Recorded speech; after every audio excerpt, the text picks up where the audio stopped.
Baik, bismillahirrahmanirrahim. Assalamualaikum warahmatullahi wabarakatuh. Perkenalkan, nama saya Nurina Oktaviani.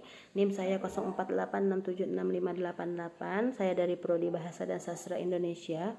Saya dari UPBJJ Bandung. Nah, di sini pada kesempatan kali ini saya akan membahas tentang peran ontologi, epistemologi, dan aksiologi dalam membentuk dasar-dasar filsafat ilmu. Filsafat ilmu itu merupakan cabang filsafat yang mengkaji hakikat ilmu pengetahuan, mulai dari objek yang dipelajari, cara memperoleh pengetahuan, hingga manfaat ilmu bagi kehidupan manusia. Dalam filsafat ilmu terdapat 3 landasan utama, yaitu ontologi, epistemologi, dan aksiologi. Nah, untuk pertama yang kita akan bahas itu ontologi. Ontologi itu merupakan cabang filsafat yang membahas tentang hakikat keberadaan atau realitas. Dalam filsafat ilmu, ontologi juga menjelaskan apa yang menjadi objek kajian ilmu pengetahuan. Ontologi berusaha menjawab pertanyaan yang seperti apa yang dipelajari ilmu, apa hakikat realitas, dan apa sesuatu itu benar-benar ada. Nah, sebagai contoh, ilmu biologi juga mengkaji makhluk hidup, ilmu sosiologi mengkaji masyarakat dan perilaku sosial, ilmu fisika juga mengkaji gejala alam dan materi. Ya, artinya setiap ilmu itu memiliki objek kajian yang berbeda sesuai realitas yang dipelajari. Secara analitis, ontologi juga menjadi dasar utama kenapa tanpa objek yang jelas, suatu ilmu itu tidak akan memiliki arah kajian yang pasti. Dan dilanjut yang kedua ada epistemologi. Epistemologi ini merupakan cabang filsafat yang membahas tentang sumber, metode, dan validitas pengetahuan. Epistemologi ini menjelaskan bagaimana ilmu diperoleh dan bagaimana kebenaran itu diuji. Nah, pertanyaan utama epistemologi ini biasanya, dari mana pengetahuan berasal? Bagaimana cara memperoleh ilmu dan bagaimana membuktikan bahwa suatu pengetahuan itu benar. Nah, dalam ilmu pengetahuan, metode yang digunakan itu biasanya melalui observasi, penelitian, eksperimen, analisis logis, dan pengujian data.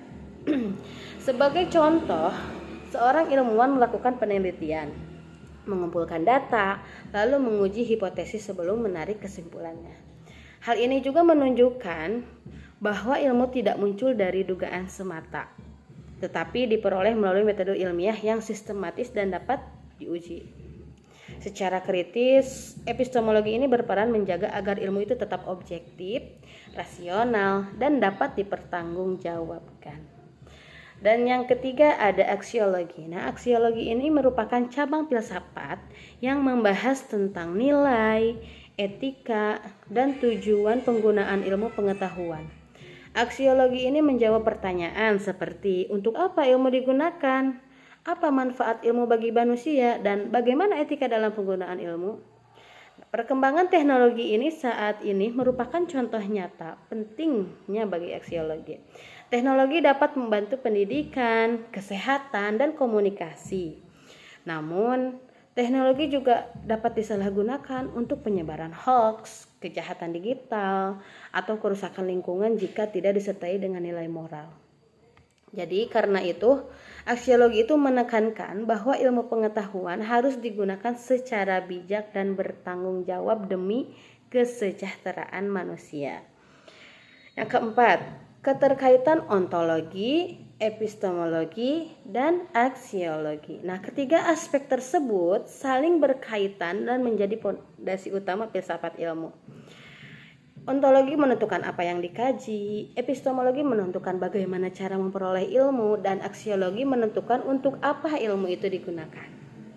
Ketiganya itu tidak dapat dipisahkan. Tanpa ontologi, ilmu tidak memiliki objek yang jelas. Tanpa epistemologi, ilmu tidak memiliki metode yang benar.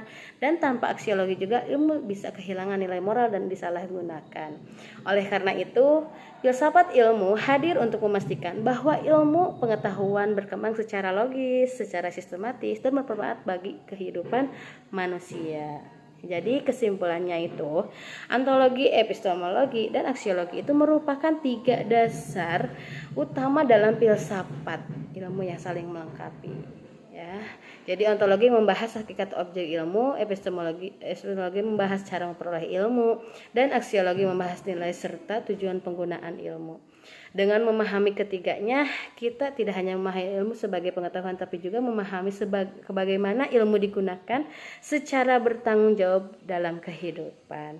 Sekian presentasi dari saya. Terima kasih atas perhatiannya. Mohon maaf bila ada kesalahan atau kekurangan dalam perkataan. Assalamualaikum warahmatullahi wabarakatuh.